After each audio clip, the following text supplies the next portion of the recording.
Hello class 11, this is the last part 4 of Karma.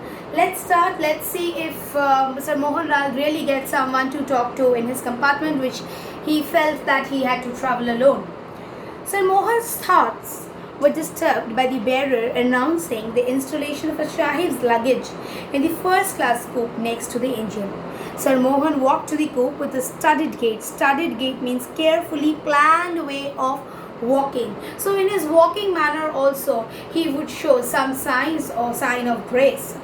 So his thoughts were disturbed by this coolie who said that the luggages had been kept.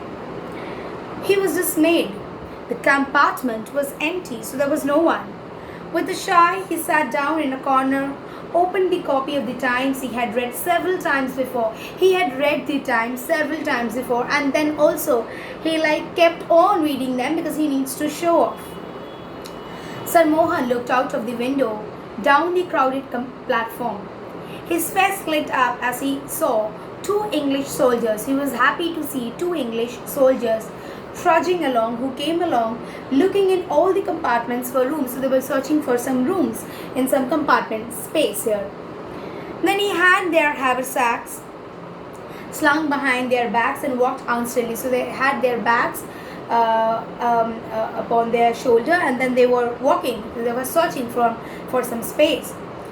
Sir Mohan decided to welcome them, even though they were entitled to travel only second class.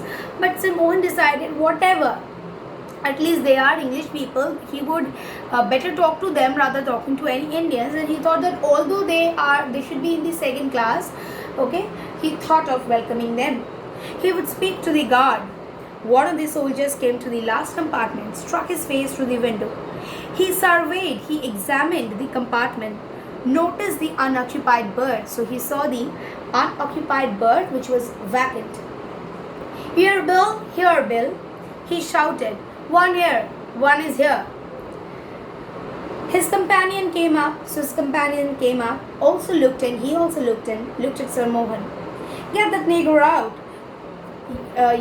Used some kind of slangs against him. He muttered to his companion. Then they opened the door, turned to the half smiling, half protesting Sir Mohan. So he just smiled half, protested half, Sir Mohan. Reserved yet, Bill, it's reserved.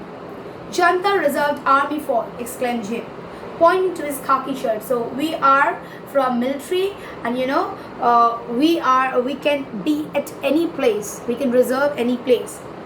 Ekdam jao, get out. So they just said, just get out from here. We cannot bear to stay with any Indian. I say surely, protested Sir Mohan in his Oxford accent.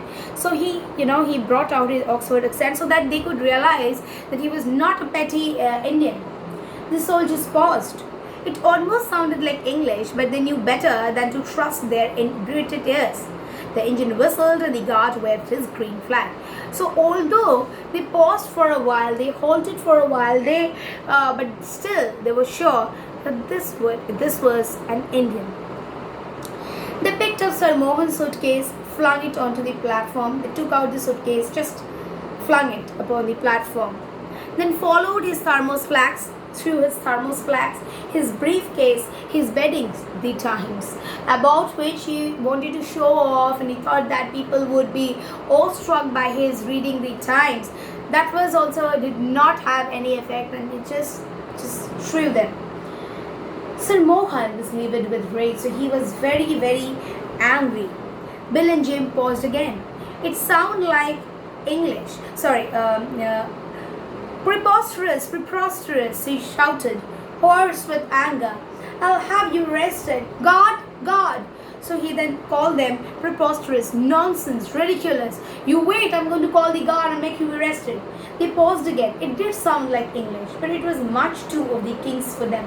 But they didn't care because they are well habituated with the accent and they could find out easily what it was like. But even though it was very difficult for them, even because it sounded almost like the English accent.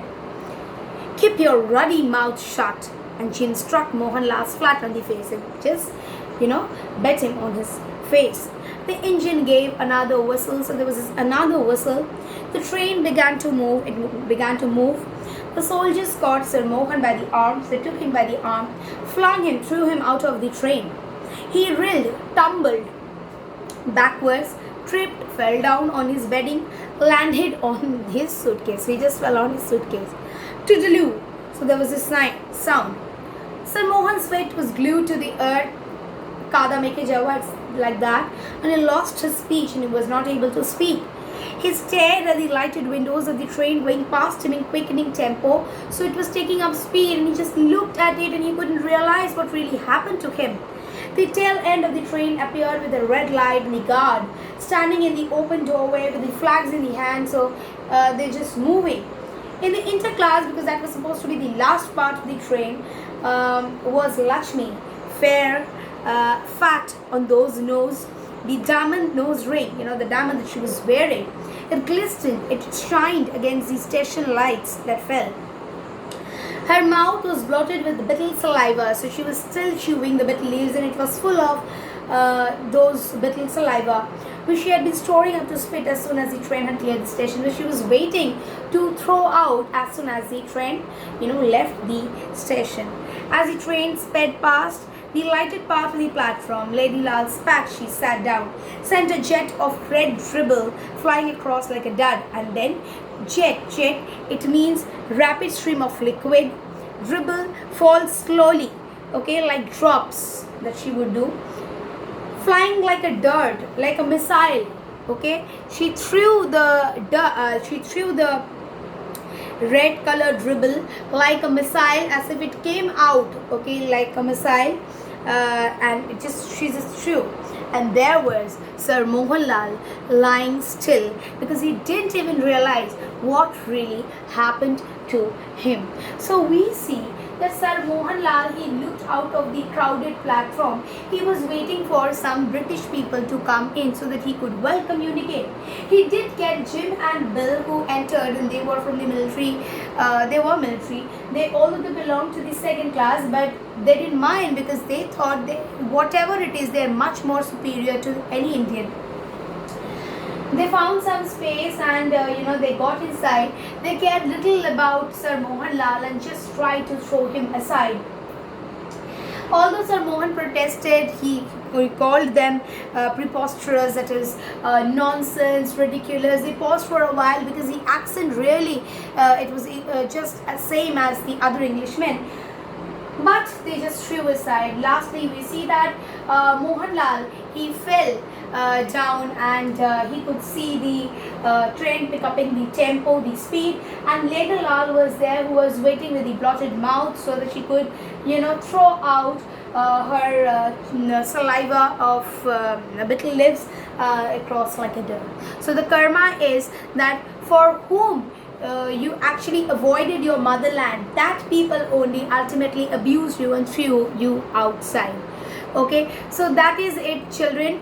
Along with this video, you will get one PDF where I have given you class 11 test paper questions that come generally. So it's written HS 2020 to 2019 likewise, which had come in the question paper. So here HS means your class 11 papers, how it had come. So kindly write the questions in your classwork copy. Thank you.